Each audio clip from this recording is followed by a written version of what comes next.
Good morning, everybody. Welcome to the San Francisco Interfaith Council online briefing for faith leaders. Oops, excuse me.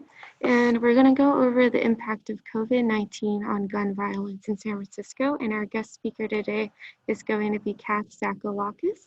And then she's from Brady United Against Gun Violence. And today's webinar is hosted by the San Francisco Interfaith Council and supported by the Joint Information Center of the San Francisco COVID Command Center. And then just for a little bit of housekeeping. So the audio, video, and chat will be monitored and recorded for housekeeping, training, and quality assurance. And then by default, all participants will be muted and video will be turned off to minimize distractions. And then for the chat, if you have an inquiry, please select the chat button at the bottom of your screen and send a message to the person that is titled Q&A. Your questions will be submitted to our host for a response following the program. And then this is just a little blurb from the City and County of SF. If you do feel like you have symptoms, or if you feel like you've had contact with someone and maybe asymptomatic, then you can go get tested. And the tests are free if you live or work in San Francisco. And then without further ado, I will pass it on to Michael. Thank you, Brianna, and thank you for the support of our wonderful tech team. Good morning, I'm Michael Papasit. On behalf of the San Francisco Interfaith Council, I want to welcome you to this morning's online briefing for faith leaders.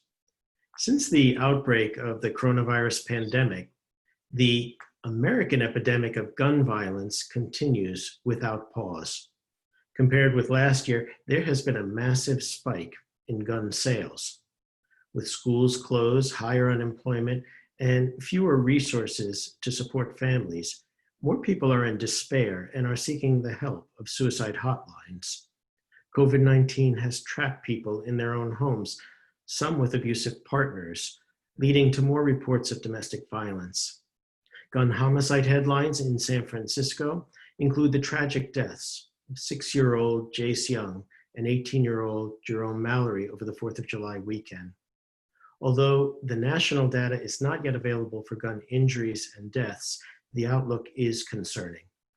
The San Francisco Interfaith Council welcomes one of the leaders from the San Francisco chapter of Brady United Against Gun Violence, Kath Sakalakis, who will address the COVID-19's impact on gun violence prevention as this morning's speaker and feature presenter at this online briefing for faith leaders. This program is hosted by the San Francisco Interfaith Council and supported by the COVID Command Center's Joint Information Center virtual outreach team. And now allow me to welcome friend, colleague, and chairman of the board of the San Francisco Interfaith Council, Kaushik Roy.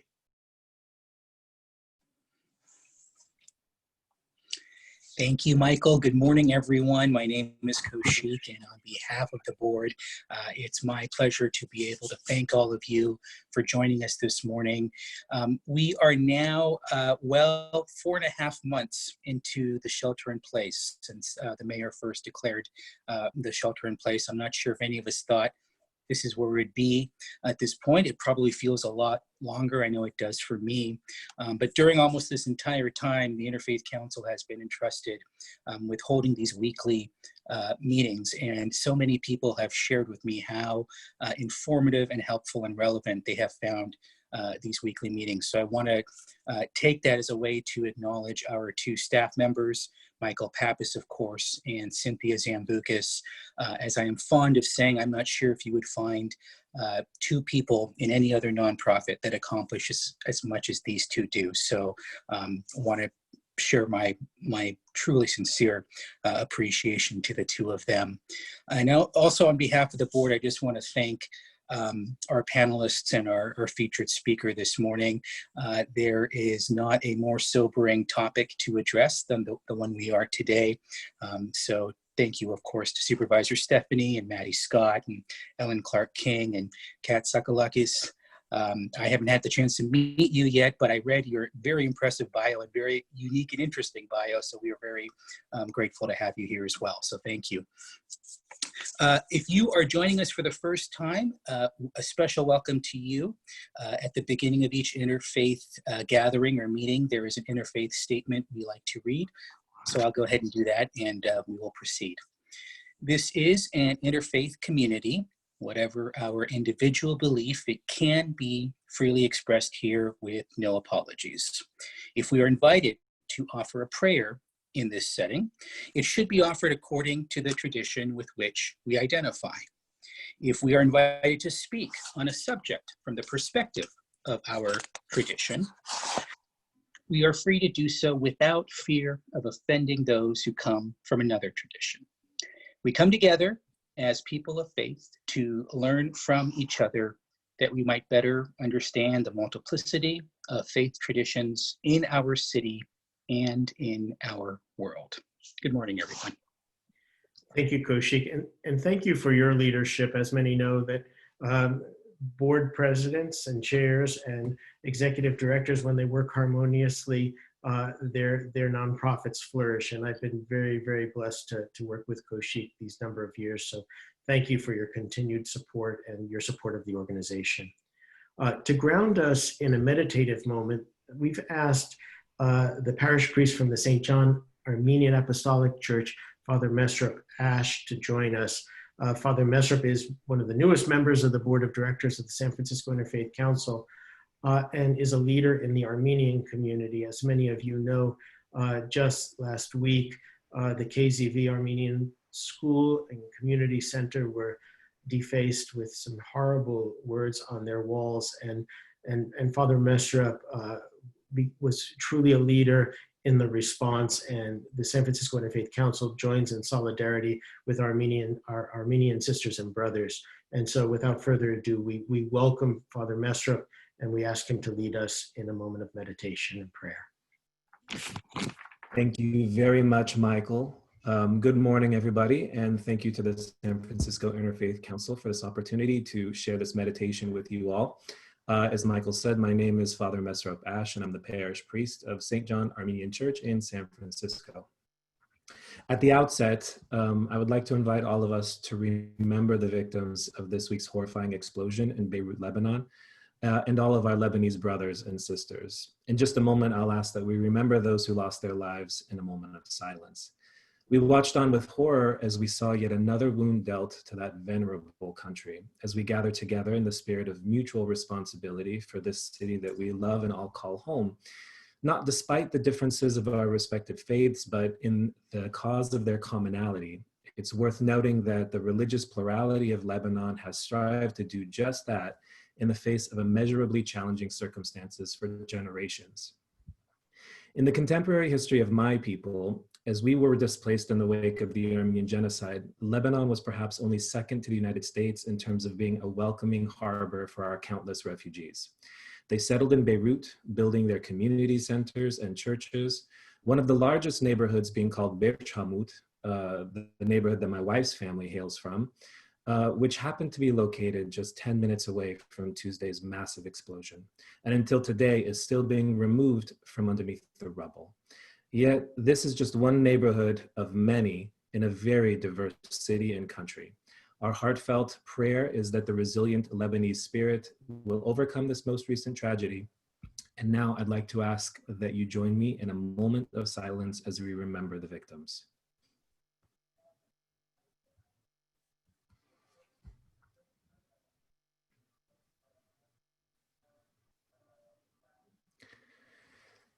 It's on this unfortunate note that we begin today's meditation. Nevertheless, it's resonant with the topic that we'll be learning about during today's Zoom.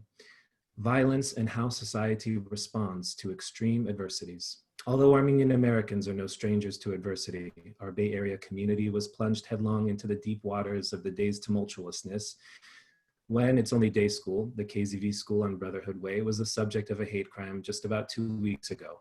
We're thankful to the interfaith community for their support during this difficult time. All of us encounter our adversities in both the realms of the internal and the external. In other words, how we experience adversity within ourselves and how this experience can manifest as rage and violence and other emotions. And secondly, how we as the community can rightly respond. In my meditation today, I'll invoke two of our most revered saints, Both of them Gregories because we love Gregories. Our patron saint was a Gregory, and he isn't even one of the two Gregories that I'm about to talk about. A word unto God from the depths of my heart is how St. Gregory of Narek, the 10th century mystic, poet, theologian, began each section of his masterpiece prayer entitled The Book of Lamentations. 11,000 lines of poetry, all devoted to sadness and his search of reconciliation with his Creator. Let me share with you a portion of the second part of his 71st prayer from this book. But I am unworthy in all things, and fail as much as I try. Although I am awake, I dream. Although I am alert, I am dazed. While worshiping, I blaspheme. While praying, I err. In my work, I complain. While seeking forgiveness, I sin. In my resting, I'm restless. While advancing, I retreat. When I walk backwards. Into the light, I bring darkness. To sweet flavors, I add bitterness. Into the warp of goodness, I leave a woof of evil. After being lifted up, I stumble again. I blossom, but do not bear fruit. I promise, but do not perform. I make vows, and I do not fulfill. It continues in this same vein for quite some time. And while it's easy to chastise poor St. Gregory of Narek for being too hard on himself, the truth is that we all know what it's like to feel this way and think these things, and also know that in certain terms, they're true. And the more stressful and less forgiving that our lives become, the more we struggle with these thoughts and feelings, and they become overwhelming, consuming, mind-altering, and behavior-affecting. However, the ironic beauty of St. Gregory of Narek's work is that by exposing his inner anxieties, he also asks the Lord to bless them on our behalf, so that we don't have to be ashamed of our fear or sadness. Our previous Catholicos, Vascan I of blessed memory, said that consumer society is always looking to run away from sadness, to exorcise it. But sadness is a gift that shows the profound meaning of life and makes us understand that we are not masters of everything, but rather admirers or even servants of creation. But only so much can be accounted for by cultivating our spiritual lives in the face of dangers that compromise the safety of our communities. Society and its facets are bound in duty to respond. How we respond depends on many factors, including who we are. No small part of the pain in our hearts today is caused by the fragmentation of our people and growingly powerful in a derogative sense of us and them. Within households, in our neighborhoods, and certainly in our online forums, we are not wanting for adversaries. So herein I invoke our second Gregory of the day, St. Gregory of Datev, the 14th century monk and theologian of the Armenian highlands.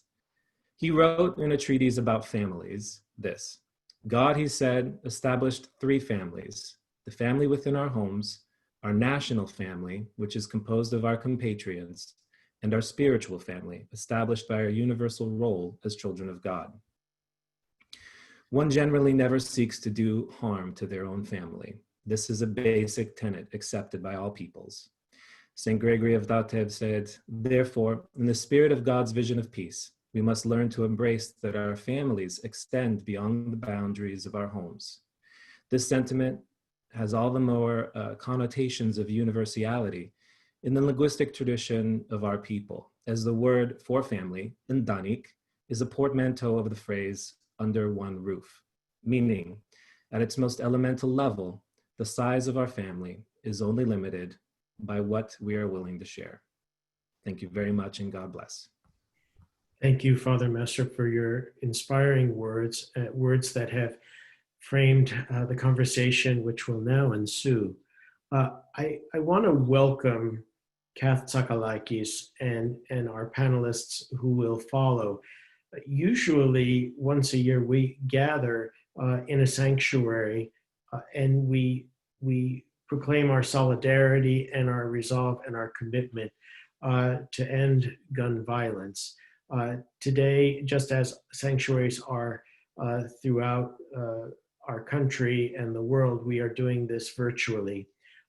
Kath Tsakalakis, as Kaushik mentioned, her bio is very, very impressive. I've had a chance to work with her directly and know her family.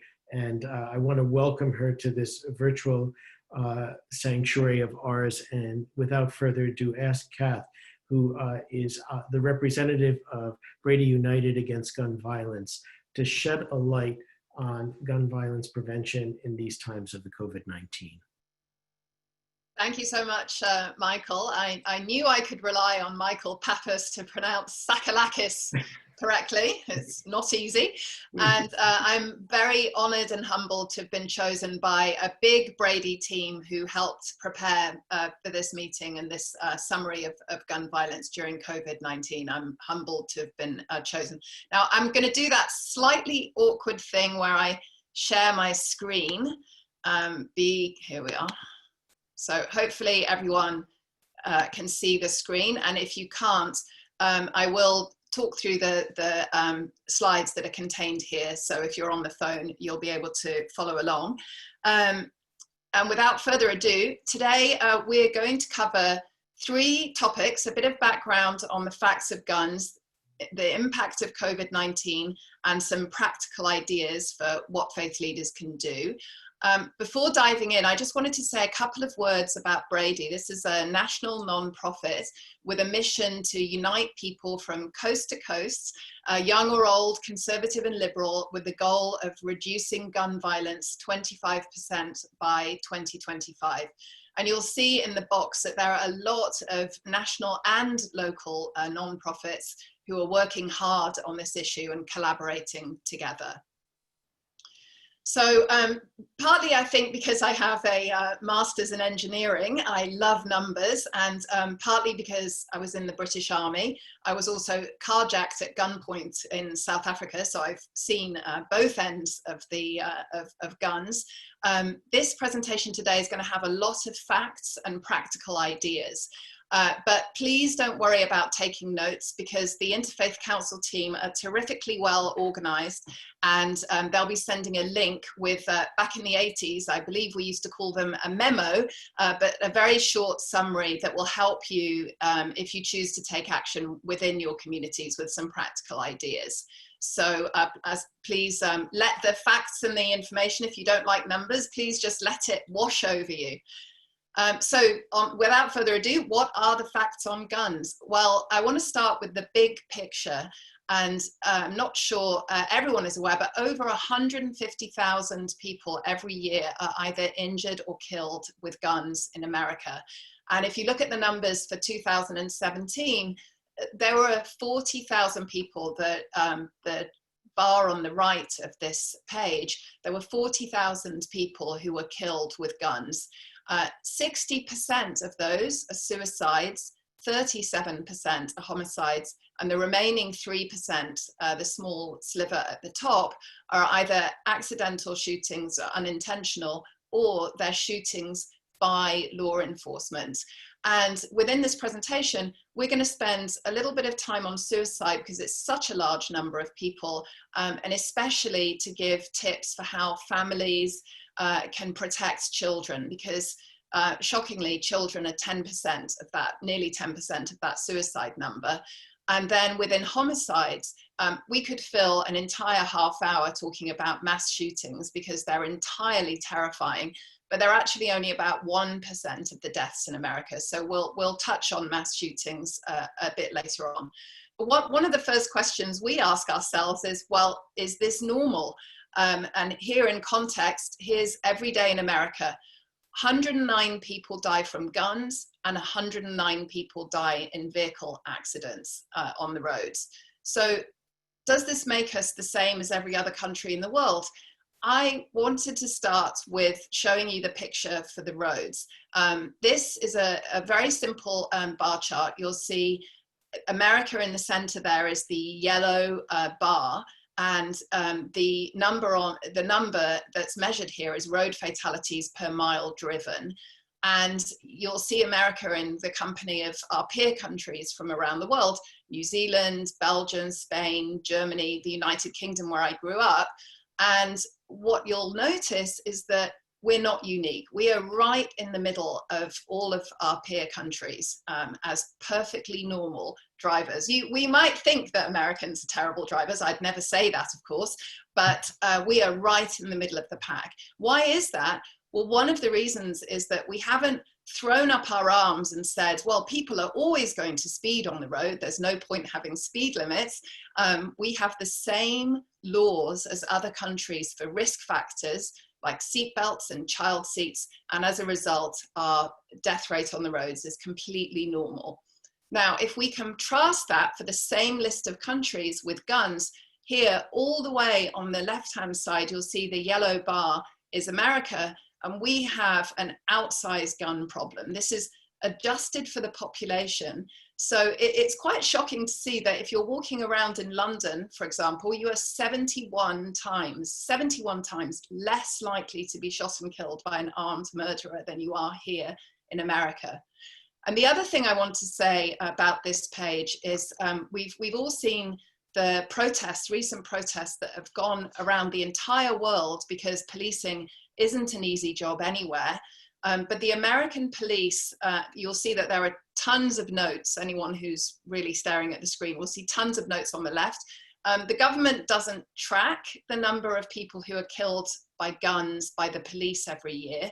And so just to be clear, that does not include George Floyd, Elijah McCain, Eric Gardner, and so many other people who were not killed with guns but still died at the hands of the police. This is just police shootings. And if you look at the total number, which is around 1,000 people every single year, that per population is the same as people as murderers in Canada. So said another way, on a per population basis, the American police use guns to kill as many people as Canadian murderers. So that's very important context for some of the things coming up later in the presentation. Now, working in gun violence prevention, we often hear, well, America's just different. We're completely different. We don't follow laws. We have a lot more different people who live here. And I want to tell you that this is not true. Without guns, we are exactly the same list of peer countries here, and we are identical to our upstairs neighbors in Canada. And we're only slightly more, I don't know whether this is lazy or we're just as law-abiding as my grumpy homeland in the UK. And if you look at this picture, since suicide is 60% of the total number of deaths, if you look at non-gun suicides, I really wondered about this before I collected all the numbers from the different countries. In fact, yes, Americans, we have the American dream. We're a sunny, optimistic sort of people. I'm now a citizen. And when you compare us with the United Kingdom, who are keep calm and carry on and drink cups of tea, we are far less likely to commit suicide per 100,000 people. And when you contrast that with gun suicides, we're not just the number one, the yellow bar all the way on the left, number one for firearm suicides per population. We are the number one country in the world.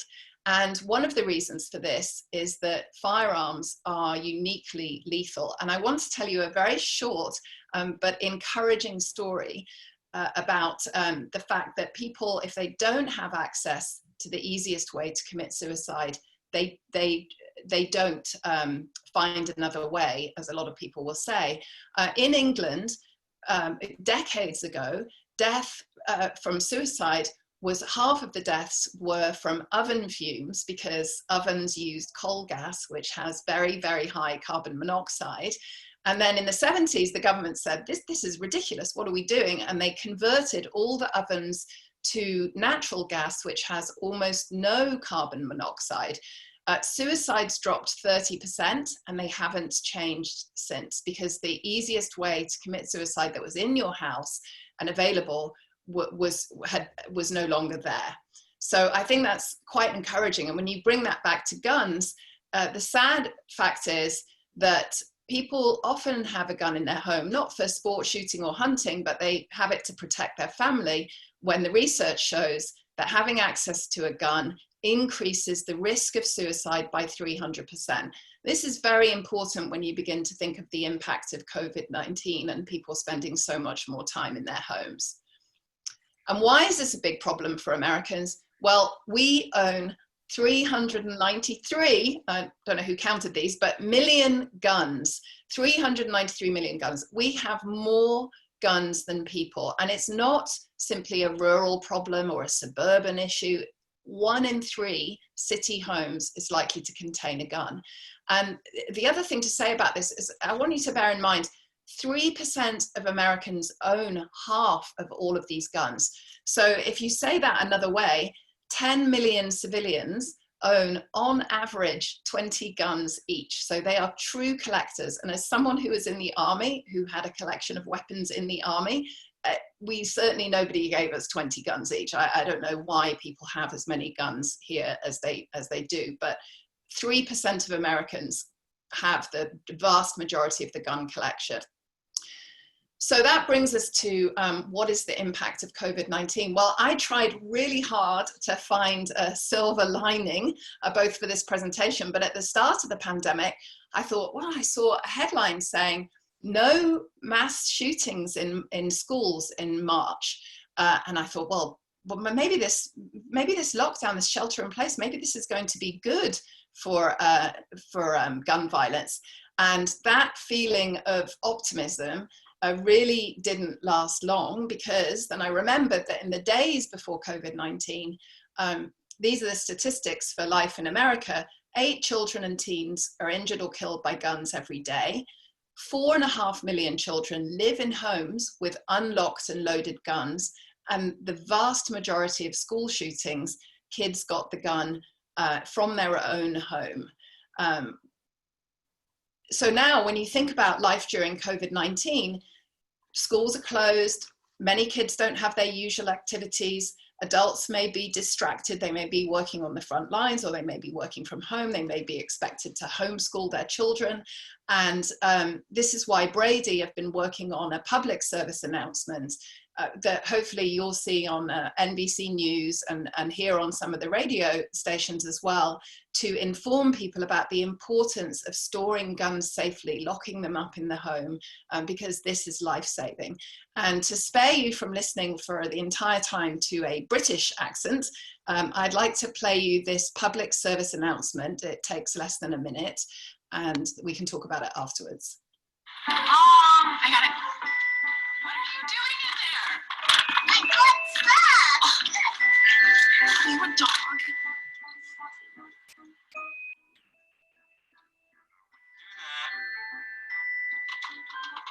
Have you seen the pliers? Where'd you find those? It's not your birthday. Sorry. Bye, Grandpa. Bye, Grandpa. Take care of yourself. What are you doing? What are you looking for?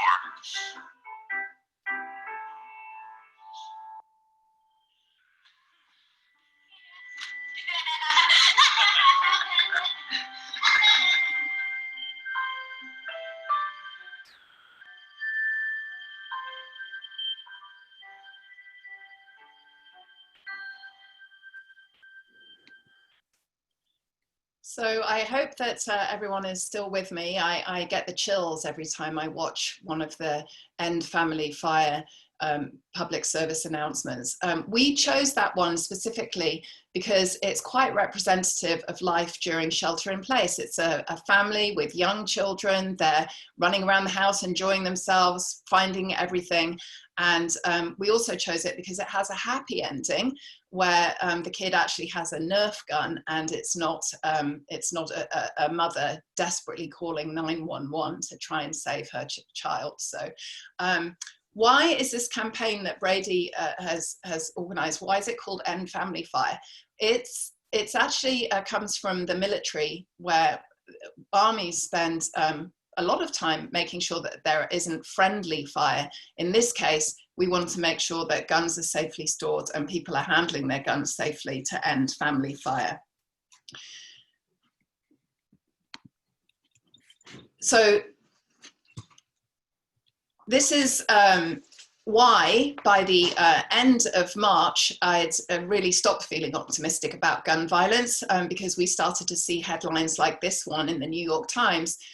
Please stop shooting, we need the beds, because gunshot victims are fighting for space inside intensive care units. Gun injuries are not easy to recover from and take a lot of care. Why is that? Well, on the left-hand side here, you can see a chart of background checks. Americans have been doing a lot more than stocking up on toilet paper. They have been buying guns like crazy. Gun sales are up 64% and gun injuries are also up. Well, why would gun injuries be up so much? One reason is that it's very hard during the pandemic, very hard to get trained on using new guns. In the Bay Area, I made some calls a couple of weeks ago and to shooting instructors in San Francisco, and they explained that the firing ranges have all been closed, but not to worry because the big public range in San Leandro has now opened with social distancing, so they'll meet me there and it'll be completely safe and I can go and learn to shoot. But that's, they also assured me it's a half-hour drive, which I'm not sure is quite accurate. But it's been very difficult to learn how to use a new gun. And when I think about being in the army and the amount of time we spent on the firing range, this is not good news for safety. Conversely, it's very easy to buy a gun. So again, I made some phone calls. These are to places around San Francisco, as you can see on the map. I did heave a sigh of relief when the manager of Big Five Sporting Goods assured me that there had been no curbside pickup for guns because it was too difficult to run the background checks and get the guns to the curb. But not to worry, they've reopened now with background checks and gun sales. And similarly, the manager at Dick's Sporting Goods explained that there's no point going into the store now because they've sold out of all of their ammunition, but they're getting a big delivery soon. So obviously the good people of San Francisco have been shopping. It's even easier. I don't want to frighten you, but it's even easier to get a gun online with no background check at all. So these are something called ghost guns. They're a kit. They're 80% complete. They only take 10 minutes to assemble with ordinary garage household tools. They're not classified in America as firearms. They're not traceable. They have no serial numbers. And to be clear, these are not Legos or Nerf guns. These are knockoffs of Glocks. They're cheaper. They're semi-automatic assault rifles. And I don't know if you remember the awful shooting that was in June in Santa Cruz of the sheriff's sergeant, but the shooter used a ghost gun that was a machine gun, a fully automatic machine gun with a silencer. And those are currently legal to buy online, sell them to anybody.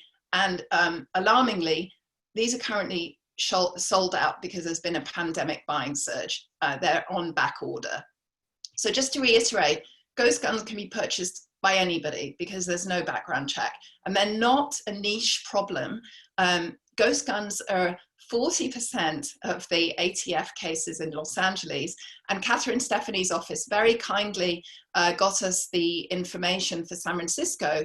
They were 10% of crime guns last year, which obviously isn't anywhere near as high as Los Angeles, but this was double since 2018. So it's perhaps not too surprising when we see the tragic headlines such as the ones that Michael mentioned earlier. 6-year-old Jace Young, and less than 24 hours later, an 18-year-old Jerome Mallory. But we must, as well as asking who committed the murders, we must also ask who sold the gun. I want to just spend a moment on this particular chart that shows you that 5% of American gun dealers sell 90% of the crime guns, because this is truly extraordinary.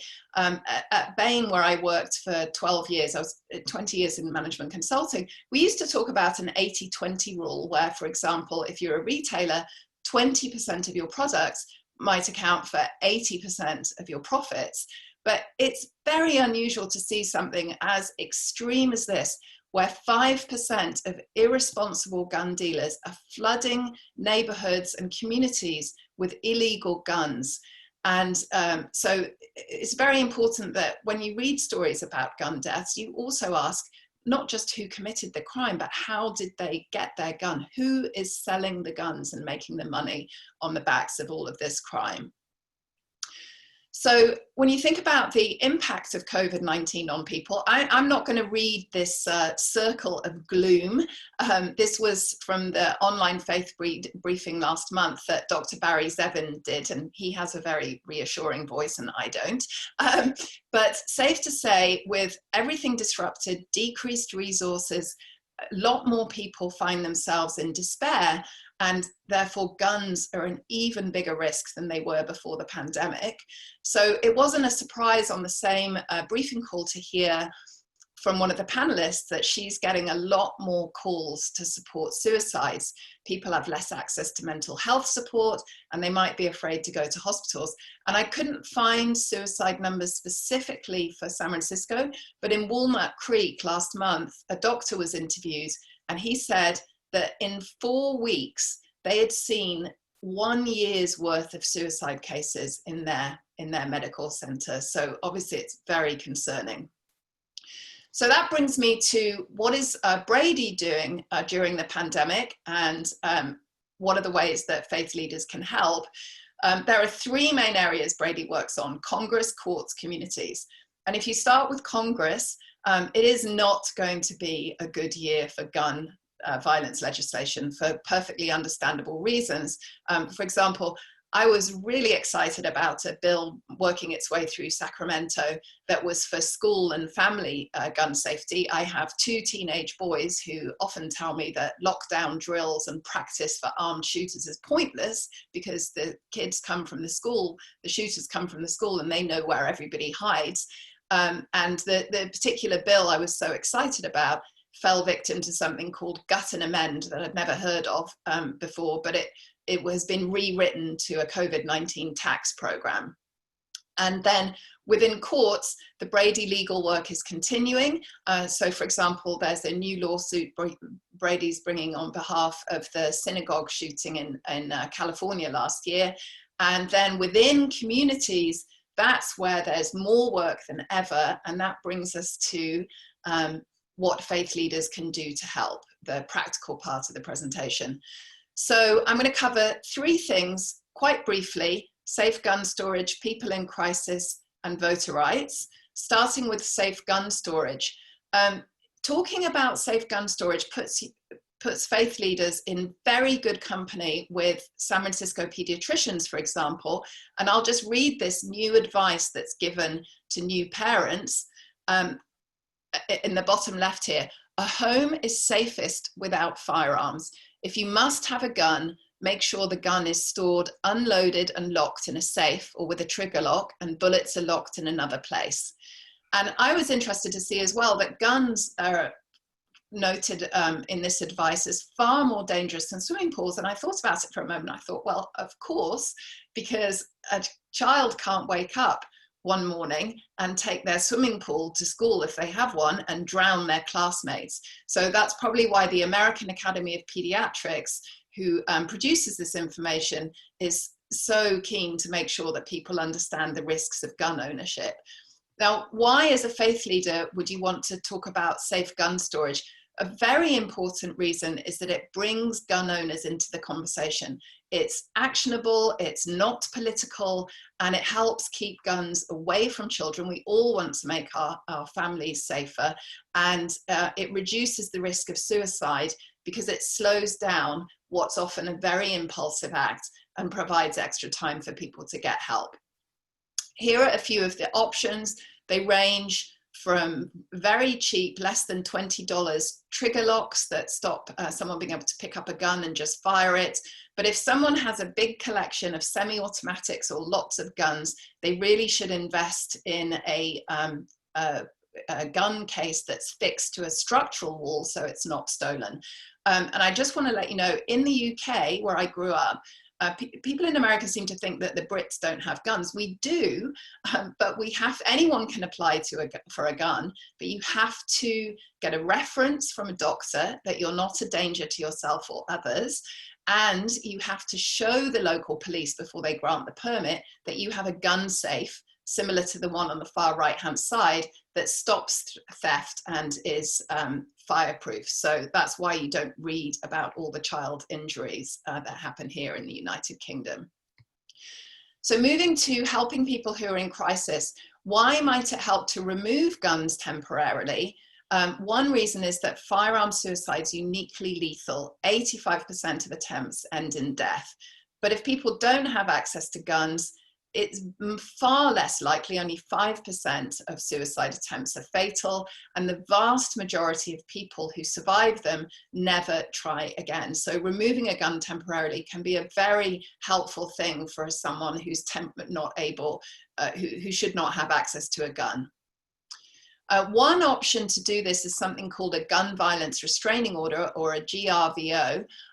This is something that is usually issued the same day, and for 21 days it removes firearms until there's a court, a civil procedure that either extends that delay or says, no, this person is still okay to own guns. And it's helpful for people who are a danger to themselves or others, because it also prohibits buying new guns.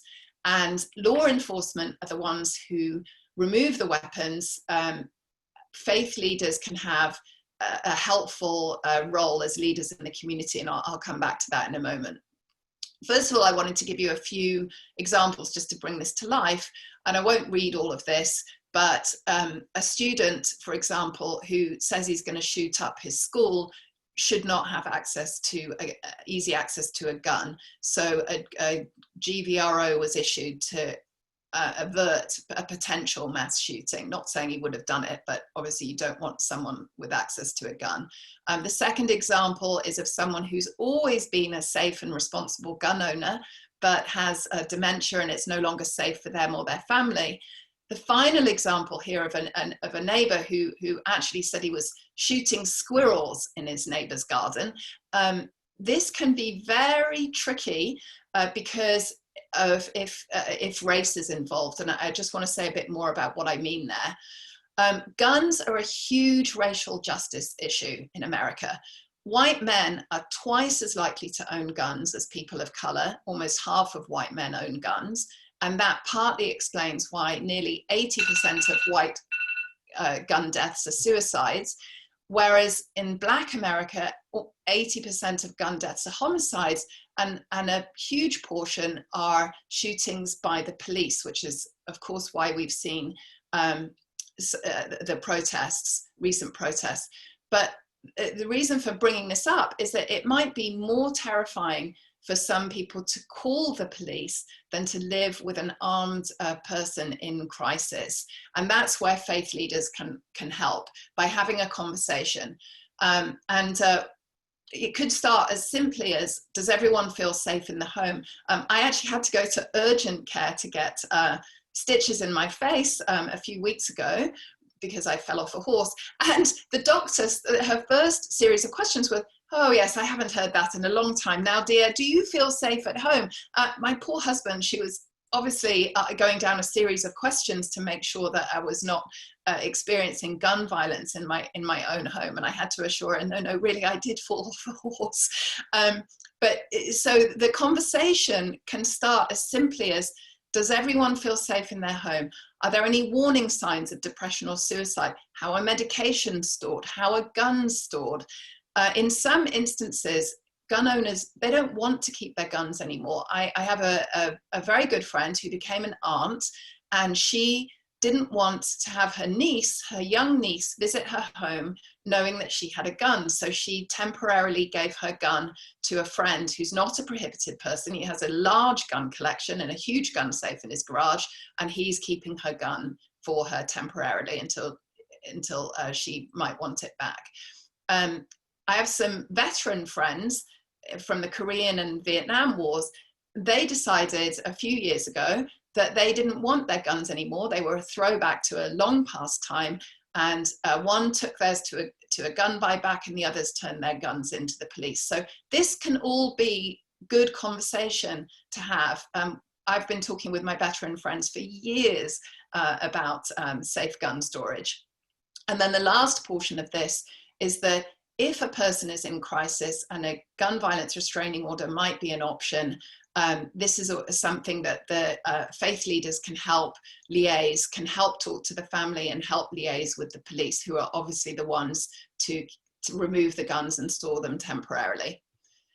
So the last thing faith leaders can do is encourage people to vote.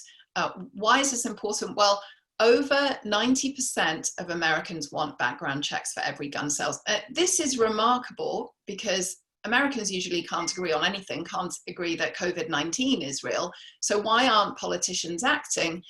It's because not enough people are voting right now. So Brady's top initiative until the election is to secure voting access for everyone. Voting by mail is safe, there's negligible fraud. And when I first became a citizen, the first thing I did was sign up to vote by mail because I couldn't believe the length of the ballot and how much research goes into being an informed voter. So you'll never miss an election if you registered to vote by mail. So that concludes the presentation. 3 ways that faith leaders can help their communities become safer: communicate safe gun storage, let people in crisis know how you can help, and encourage people to vote. The Interfaith Council sends links with brief ideas, and if you have questions or you want to receive the Brady newsletter for San Francisco with local events like the one when we can regather, the one that Michael Pappas mentioned in the sanctuary, please contact sf@bradyunited.org.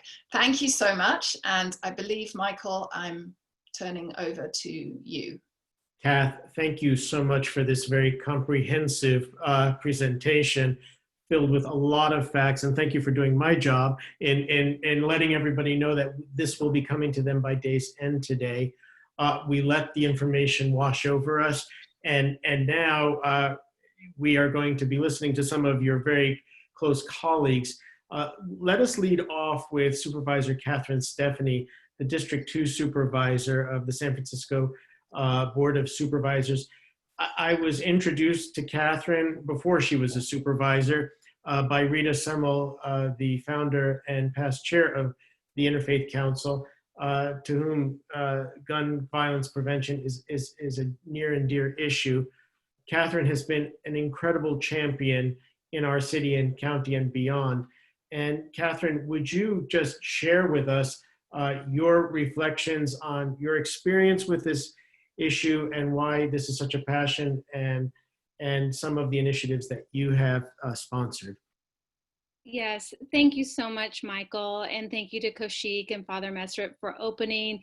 And thank you, Kath, for that excellent presentation. I knew it was going to be good, and you just even surpassed those expectations. And I also want to thank everyone on this call for keeping our community spiritually engaged during these difficult times. You know, I was thinking as Father Mesrip was doing our meditative opening that I wear this St. Francis necklace. I got it in Assisi last year, and St. Francis for me is the patron saint of San Francisco. And I say the St. Francis prayer every morning. And 2 of those lines, it's like, where there is hatred, may I bring love. And if you'll notice behind Kath's beautiful, gorgeous head, that says disarm hate. And it's one, you know, so it's like, where there is hate, may I bring love. And the other that really stands out to me in that prayer is, where there is despair, may I bring hope. And I think we all bring hope on this call because this is an overwhelming issue, as you just saw with the statistics Kath just presented. So again, I'm Catherine Stephanie, the District 2 Supervisor, and I'm really so pleased to join all of you this morning. I got my start in gun violence prevention activism right after Columbine, and I still remember the shock of watching high school students being pulled out of their library, all bloodied, and one high schooler saying on the news that she saw the shooter shoot her friend in the face. And I just I couldn't believe what I was hearing. I couldn't believe that this was happening in our country. It didn't feel real to me, and it certainly didn't feel like that we could ever allow something like that to happen in our country again. And then fast forward to 2012, about 8 years ago, I was dropping off birthday cupcakes to my son's second grade classroom. And I remember leaving his classroom, seeing all of his friends and saying goodbye to him. And I had just then started to drive to work when I heard reports that children had been shot in their classrooms at Sandy Hook Elementary School in Newtown, Connecticut. And I couldn't believe what I was hearing. You know, military-style assault rifles, teachers hiding children in closets, and the reports just kept getting worse. I was so shaken, especially having been involved in the gun violence prevention campaigns for so long, that this could happen in our country. I just remember pulling my car over on Octavia, and just sobbing. I knew then that I had to keep fighting. And at the same time, another mom in Indiana, Shannon Watts, felt the same way. Shannon created a Facebook page for moms across the country who were asking what they too could do to stop this from happening ever again. And Moms Demand Action for Gun Sense in America was born. Before my election to the Board of Supervisors, I was the leader of the San Francisco chapter of Moms Demand Action, and together with Everytown for Gun Safety, our organization grew to reach millions of families across the nation who had had enough and were ready to fight for better gun laws at every level of government. I know that everyone on this call believes that all of us should be able to live freely without the fear of gun violence. Yet in far too many circumstances, at home, at school, at our places of worship, this is even the case in our neighborhoods, we have mourned victims here in San Francisco, in Gilroy, in El Paso, as we know that just that shooting from a year ago, and too many other communities to name. Communities that have never expected to experience gun violence, but have now come to fear what we all know is a possibility anywhere in our country. For years, we have all read the stories of those who remind us of our own families being gunned down by people who never should have had access to weapons in the first place. As supervisor, it has been a priority of mine to make sure San Francisco continues to lead the charge on gun violence prevention.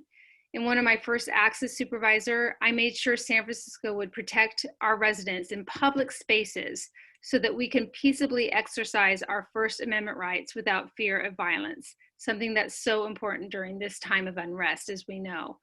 A public gathering at a public park is no place for firearms, and the Second Amendment should not negate the First Amendment.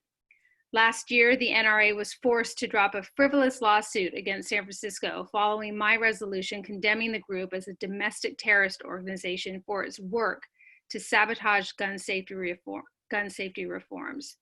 I also led the charge to implement gun violence restraining orders in San Francisco, as you heard Kath talk about what gun violence restraining orders do. They're also known as red flag laws, and they empower families, partners, household members, and in California, teachers, coworkers, and of course, law enforcement officers to petition a court in order to temporarily remove an individual's access to firearms before they commit acts of violence. We need gun violence restraining orders because we know that there are often warning signs before an individual commits an act of violence.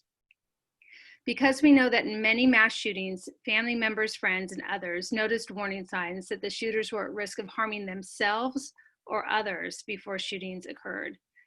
Not a day goes by in this country without the tragic loss of life at the hands of an individual who should never have had access to guns in the first place.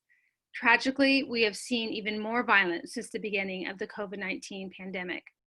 As we began to shelter in place, we saw a spike in panic buying of guns and ammunition in California, and I authored a resolution warning Bay Area counties of these dangerous practices.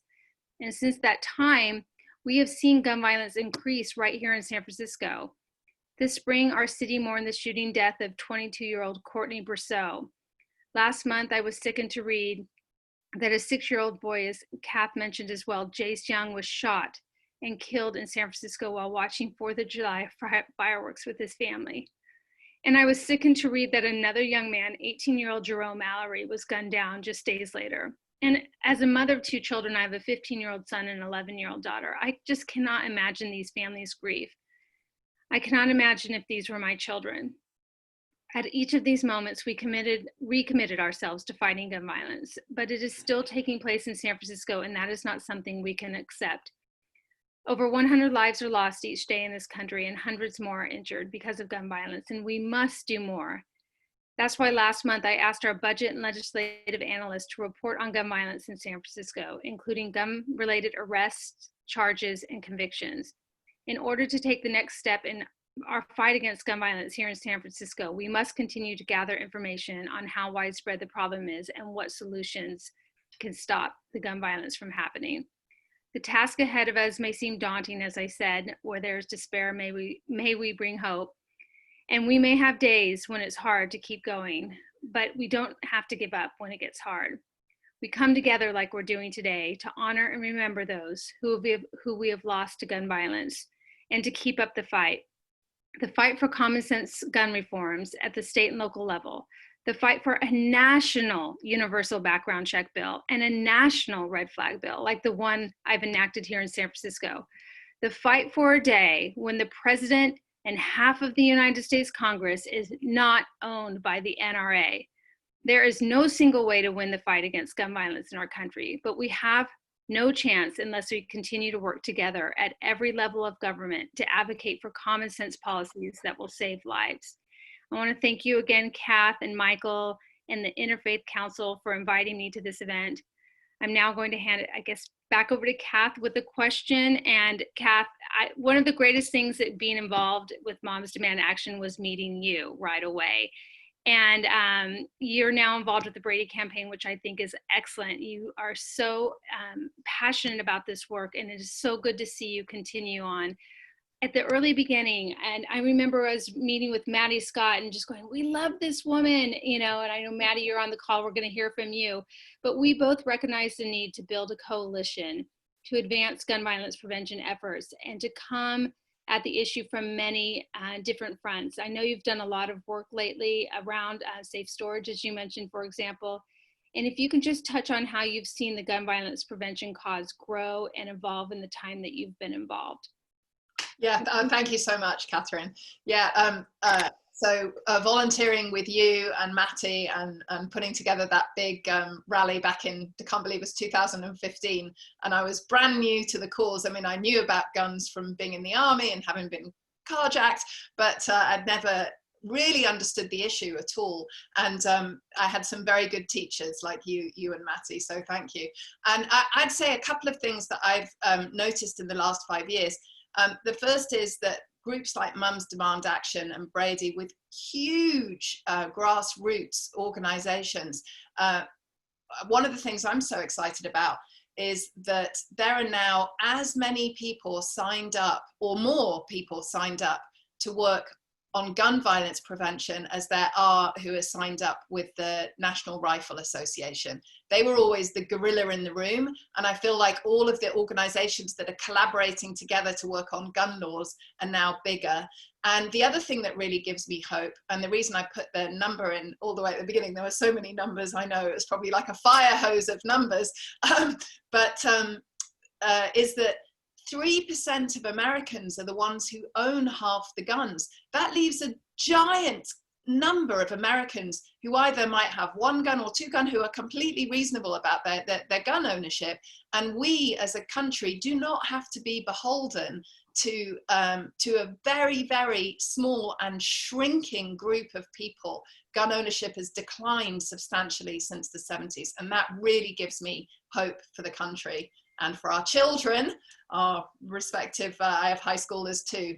It gives me hope for the country and children. So thank you. Thank you. We're going to make a very slight change in the schedule. First, I'm going to give everybody permission to take a deep breath. The conversation is so rich, and we are going to see it through to the end. Because of a scheduling issue, we're going to ask the Reverend Canon Dr. Ellen Clark King, who is the Vice Dean and Canon for Social Justice at Grace Cathedral, and soon to be the new Dean of King's College in London, to be our next panelist. Ellen is also a board member of the San Francisco Interfaith Council and has been a champion along with Kath and Maddie and Catherine in this endeavor. Ellen, please share with us your spiritual views on this and why this is so important to you and also to the folk at Grace Cathedral. Thank you, Michael, and thank you, all of you on this call. It's wonderful to be with such distinguished, wonderful, hard-working colleagues.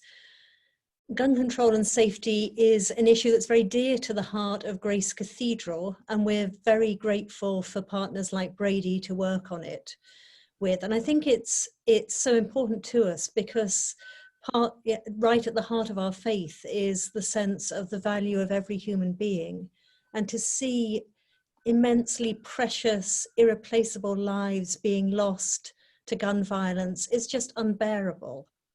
And I want to share briefly a couple of things that Grace has done which have had a high impact in our faith community.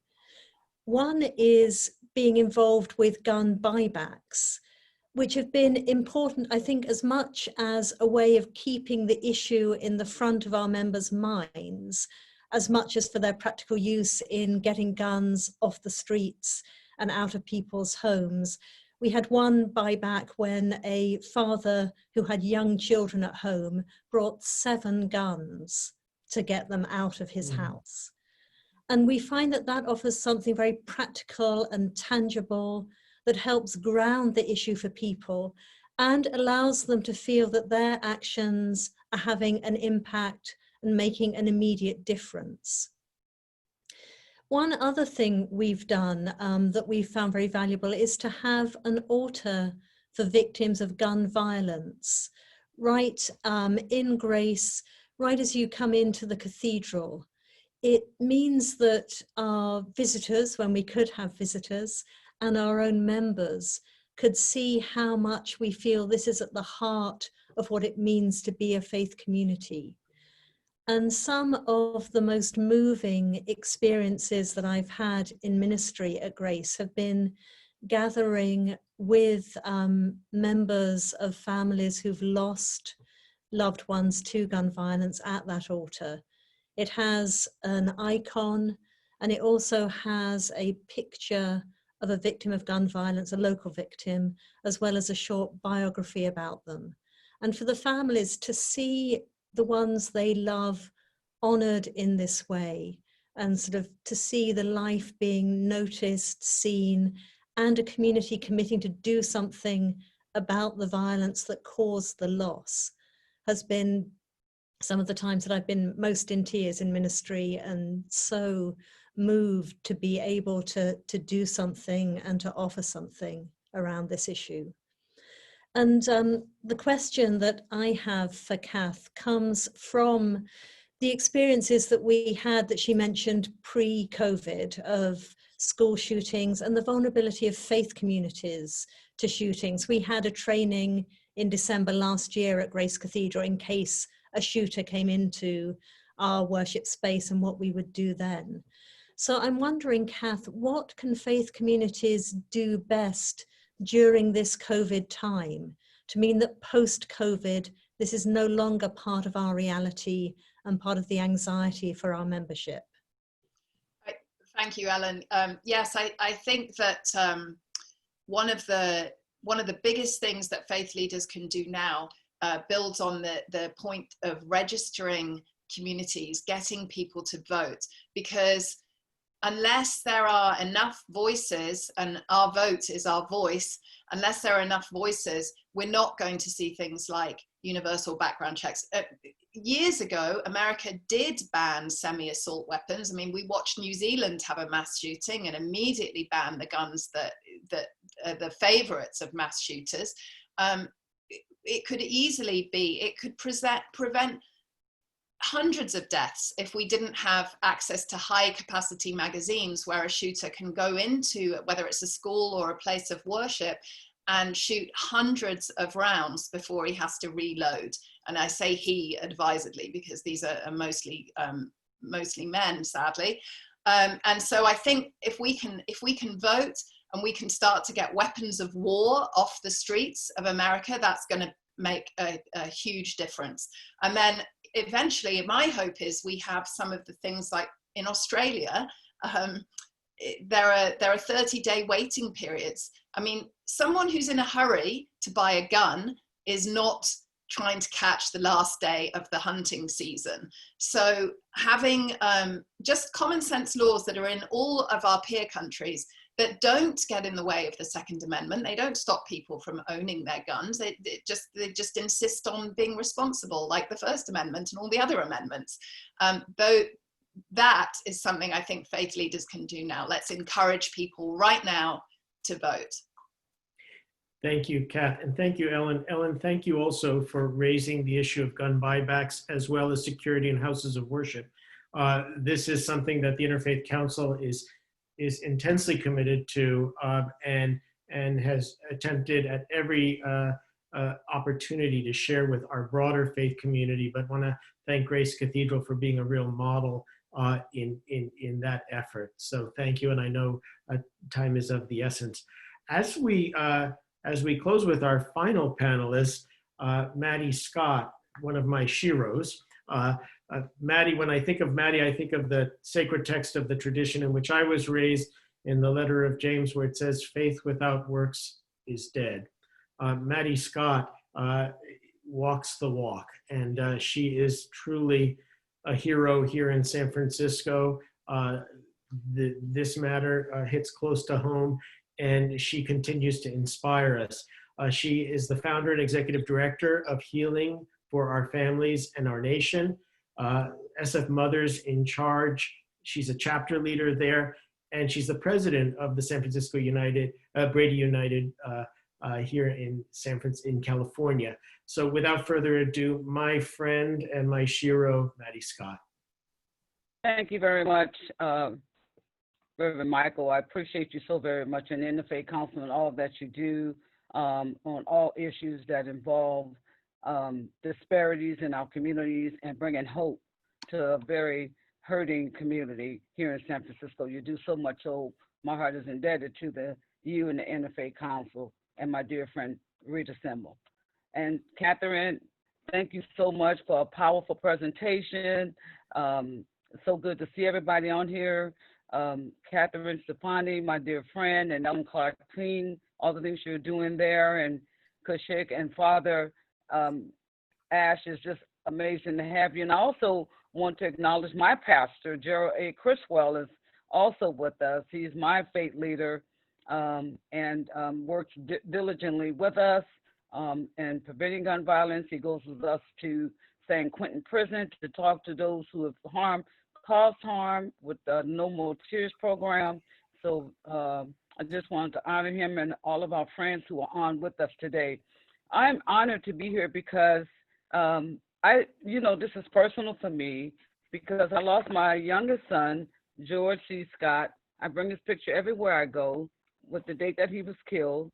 And at the bottom it says, every breath is a gift.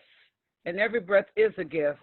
And I lost my son in 1996 on July 17th. He was at a party and a friend came with a gun that he knew he had a gun, and he took that friend outside because it was at a first-time college graduation party.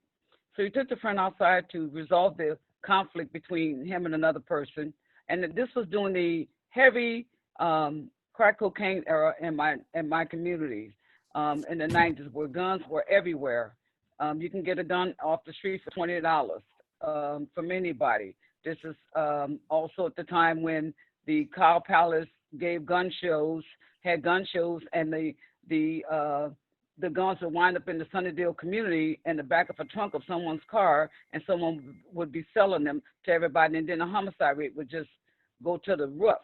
So it was during a very difficult time. And so when my son was killed, while trying to stop an argument between two of his friends that ate at my house, slept at my house with friends of his, he got in the middle of it to try to get him to resolve to put the gun away. Of course he didn't. The other one kept mouthing off. So he pulled the gun to shoot the other guy, and my son caught off 6 bullets and died immediately on the scene. Well, the next day was my grandson Gabriel's 6th birthday, and I had to be the bearer of that news. His mother couldn't tell him, my son couldn't tell him, my daughter, no one could tell him. I had to tell him He's wondering where his dad was, why he hadn't called him for his birthday. And I tell you, that was the most difficult moment in my life, to put a call through like that, to call my grandson to tell him your father died. And the scream I heard on that phone from my grandson, you all, that's the scream that wakes me up every day to do this work. Because I don't want another grandmother or any mother to go through or to hear the scream I heard on that phone from my grandson. I had to coax my grandson from then on. He was in the classroom, couldn't function in class, making paper guns, thinking about shooting somebody. His whole mindset became of getting the person who took his dad's life. I had to get him in mental health. I had to do all these things to help coach him to get him out of that mindset. And today he's a wonderful young man doing great music, and I'm very proud of him, and he supports this work. I do this work because so many people's children, lives have been lost. Friends like Maggie Lord Agnews, who lives in San Francisco, who lost 3 sons to gun violence here in San Francisco. Elizabeth Torres lost both of her sons to gun violence from gangs. Another mother who lost 4 sons in Chicago that I know of. And all over the country, this is an epidemic. It has gone too far unnoticed and unchecked. This is about all of us or none of us, and we all need to be involved. So I just applaud everyone that's on this call today. I applaud everyone that's taken action and not sides, because this is about all of us and none of us. We have to stop this killing and start the healing. And particularly with our faith communities. I'm working with the families of the young man that was killed and the 6-year-old that was killed, the young lady whose house that happened at. I'm working with her right now. The whole family is traumatized. The whole community is traumatized. What this has done to her. 6-year-old Jace died in her house on her couch. And so we just found hotels for her today. We're working with that family. But I can tell you, it's just unimaginable for what that family is going through right now, for what they had to witness. She has nightmares, and we're doing everything to guide them in the right direction to prevent them from going into other areas like I did when this happened to me. And those are substance abuse issues, because you don't know how to cope. And so we're here healing for our families in our nation, Mothers in Charge, the Brady United, and all of the other organizations that we work with to put our arms around these families to help them get through the most tragic pain, and that is gun violence. Also, No More Tears. No More Tears is an organization of lifers that's inside of San Quentin, Henry Montgomery, and all of those wonderful young men who have now are out doing this work with us. I just wanted to say these young men were perpetrators once of violence, and now they're part of the solution, not the problem. We go into San Quentin and we work with them to get to the root cause of what caused them to cause harm. And if we do not get to the root cause of violence, hurt people are going to continue to hurt people. Mental health is a big issue in our community, especially now. This is more so important why clergy and the faith base should come together and have a plan, an action plan. You know, people come to churches for weddings. They come to have their bar mitzvahs. We have teas and social gatherings. But where is the talk about gun violence?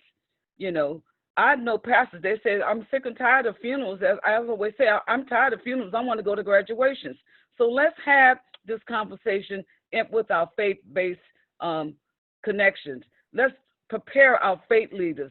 As Catherine just showed you those beautiful slides and all the statistical data, we need to have our faith leaders equipped, educated, and ready for action so that you can see and notice some of your parishioners that may be suffering from mental illness, or a couple who's going through divorce, offering them advice on what to do to prevent gun violence, to talk to that teenager who's may be depressed or suicidal, or the young lady whose boyfriend broke up with her, you know. So these are the kinds of things that we're doing in the faith community. And I also want to share on Dr. Reverend Amos Brown, who started the Friday Night Live program at Third Baptist Church. we started that program, and I urge all of you to try to start something like this on the Friday night, because Fridays and Saturdays are the highest time of homicide and violence in our communities with young people. So they need something to do. And so as a result of a young man being murdered in Fillmore, we started Friday Night Live in San Francisco with the help of Congregation Temple Emmanuel and the Fast Track program, Back on Track program there. And it has been just wonderful, and it's still going on today. And it has saved multiple lives and while educating young people and families in gun violence prevention. So there's a lot of work that we can do.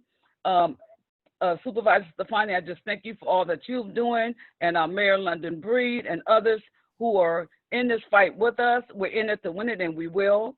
I just want to thank Rudy Corpus for all the gun buyback programs that we have started with United Players and getting guns off the street. Every December, we have gun buybacks at United Players to get guns off the street, because it's the highest time of suicide, homicide with a gun is during the holiday season.